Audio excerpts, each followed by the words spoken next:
So Christophe, obviously welcome back to RaithTV for your first time as player coach. You must be, how you feeling about the role? Yeah, it's a privilege, it's I've always had in the back of my head that I want to be a manager one day, and I see this as the first steps. The manager's been really open with me, receptive, and he's allowed me to take a couple of sessions so far, and when at the beginning of the week. So yeah, it's I can only thank the management team for wanting me to be a part of the coaching staff. You seem to have taken a shine to the young boys whilst you've been coaching and just giving them wee bits of advice here and there. Is that something that you're trying to? Is that what you're trying to implement? As your style then? I think anyone. I've got a bit of experience. I think apart from Jamie, I'm the outfield player like 10 years difference. So. And for the young boys it'll be 20 odd years, so I think just little wee things here and there that you can give them a helping hand. It's up to them if they want to take it in and use it. So yeah, I think if you don't do that, I think that's part of me that I like to help people on that kind of thing side of things, and maybe the coach in me, and it's just drip feeding little bits of advice, and it'll be down to the individual if they want to take that on and use that to progress in their career. When was it that the coaching kind of became an idea for you? Like, when did you first start thinking that's something that you wanted to? I think it's when I returned to Hearts after the first season or so. I was coming to the tail end of my career, and they had a good academy there. I started to get involved there with the 13s for about a year. Then before I left, I was helping out with the 16s for about maybe half a year before COVID hit. So yeah, I think it's and I enjoyed it. I like the coaching side of things, but also I feel myself I feel like I'd be more suited to a manager one day. I like the tactical side of things, and shaping up teams and all that kind of stuff. So yeah, it's a pathway, and it's a great learning experience. Getting to coach first team players at a first team level instead of teenagers, who are developing, and some may make it, some may not make it, whereas everyone here, they're playing in this level for a reason.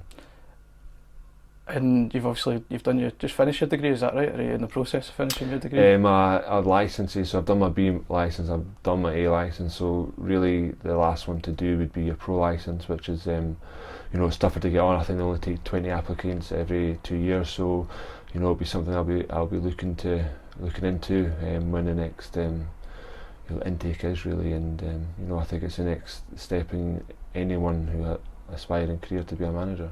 It might sound a bit of a cliche, but you've got the modern apprentices at the other end of the team, and you're now starting a totally different apprenticeship of your own, obviously working alongside the gaffer. Yeah, I think so. There's actually a few of the younger ones, or not so young ones, I've mentioned. I'm thinking, I'd like maybe do my coaching badge. And if any advice, I'd say do it as early as possible. Just get out of the way.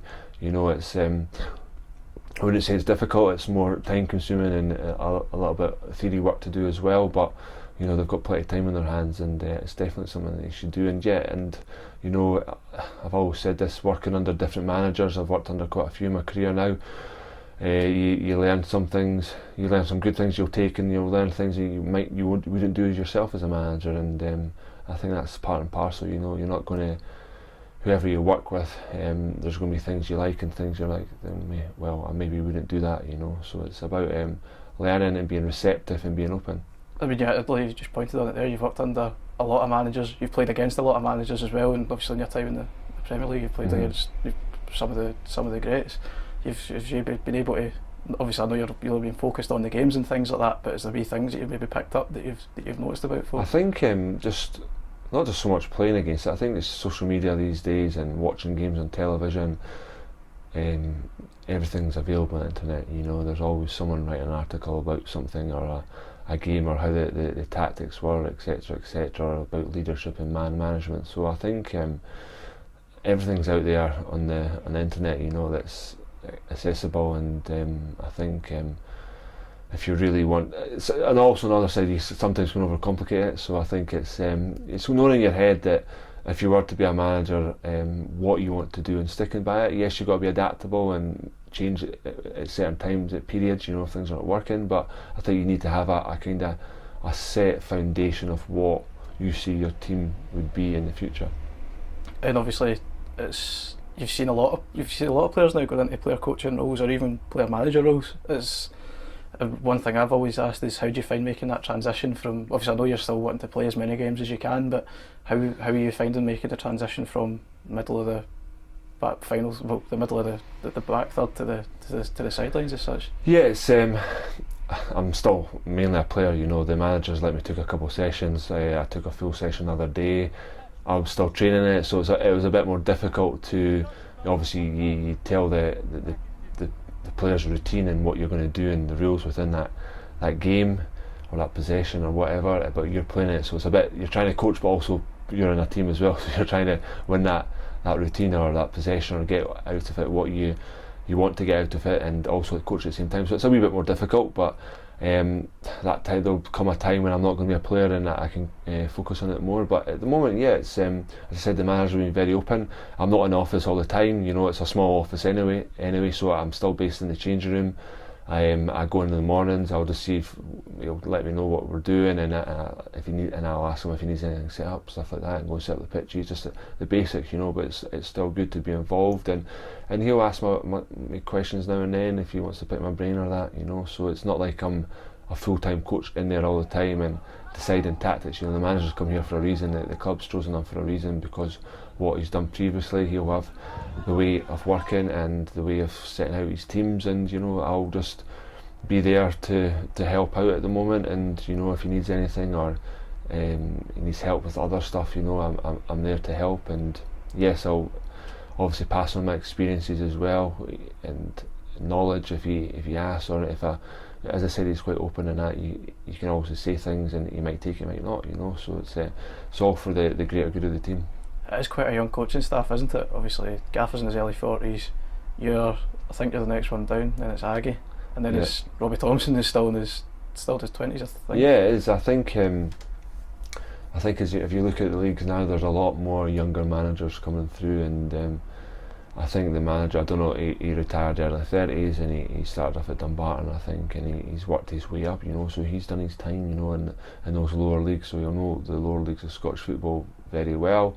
And obviously he had a stint at St Mirren, and now he's back at the Championship level at you know, a club that we've got aspirations to get up the league. You know, it's going to be difficult, and you know, the manager, he'll be there working away and trying to set out his way of playing and what his principles are and his thoughts on how he wants the game to be played. And it's early days just now, it will take time. And you know, that's what pre-season is all about, and getting these games under belt and getting more players in as well, and strengthening the squad to have a successful season in a championship, which is getting harder and harder every year. It's getting more stronger and more physical as well, and you know, better players, better quality players, and different managers as well. You know, the turnaround of the manager is quite big as well, so it's going to be a different challenge. You know, there'll be a few teams with new managers as well, so it's we'll have different ways of playing, different tactics. So it's ever evolving, you know, the championship, and every year's ever so difficult. Bar tomorrow. It's we'll come out today, so you get the bar tomorrow. It's a good way to kind of kick off pre-season, isn't it? It's a testimonial for a long-serving Dunbar player who is, by all accounts, a very, very big Rovers fan. Yeah, it's you know, these games tend to happen in pre-season, and it's going to be a big occasion for you know, the player himself. He's obviously been a legend at Dunbar, you know, and he's a massive Raith Rovers fan, so it'll be a dream come true, and we'll go down there. We'll want to win the game, but it's the main point at this moment in time is it's our first competitive game, well, not competitive, sorry, our first 11v11 game, and it's about getting that fitness and that sharpness and that timing, you know. So it's going to be it'll be trial and error just now, and it's about going down there, getting through the game, getting no injuries, and getting some match fitness under our belts, and you know, moving on to the next game.